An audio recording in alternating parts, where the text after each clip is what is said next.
असं आहे की अधिवेशन सुरू आहे। दरवर्षी ज्या वेळेला मी नागपूरला अधिवेशनला येतो त्यावेळेला आम्ही दीक्षाभूमीवर येऊन या ठिकाणी माथा टेकून डोकं टेकून जातो आणि या पवित्र भूमीचं आणि डॉक्टर बाबासाहेब आंबेडकरांच्या या दीक्षाभूमीचं दर्शन आम्ही घेतोच। परंतु आज आमचं विशेष करून येणं हे या देशाचे गृहमंत्री अमित शाह साहेब हे डॉक्टर बाबासाहेब आंबेडकरांच्या बद्दल ज्या पद्धतीनं बोलले, जे वाक्य उच्चारलं, त्या वाक्याचा निषेध म्हणून आणि त्यांना सद्बुद्धी द्या आणि बाबासाहेब यांना माफ करा अशा प्रकारची प्रार्थना करण्याकरता मी या ठिकाणी आलेलो आहे। 2च दिवसापूर्वी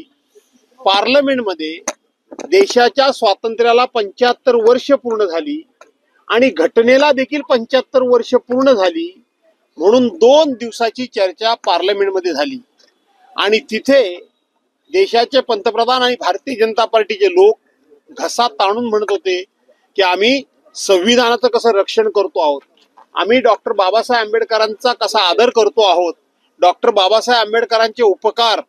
ह्या देशावर आणि जनतेवर कसे आहेत अशा पद्धतीचा नाटकी आविर्भाव करत होते। आणि 2 दिवसानंतर आज देशाचे गृहमंत्री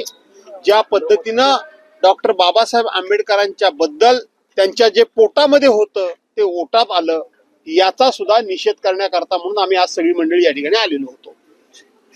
अगर आप ये वीडियो YouTube पर देख रहे हैं तो हमारे चैनल को सब्सक्राइब कर बेल आइकन दबाएं और Facebook पर देख रहे हैं तो हमारे पेज को लाइक करें।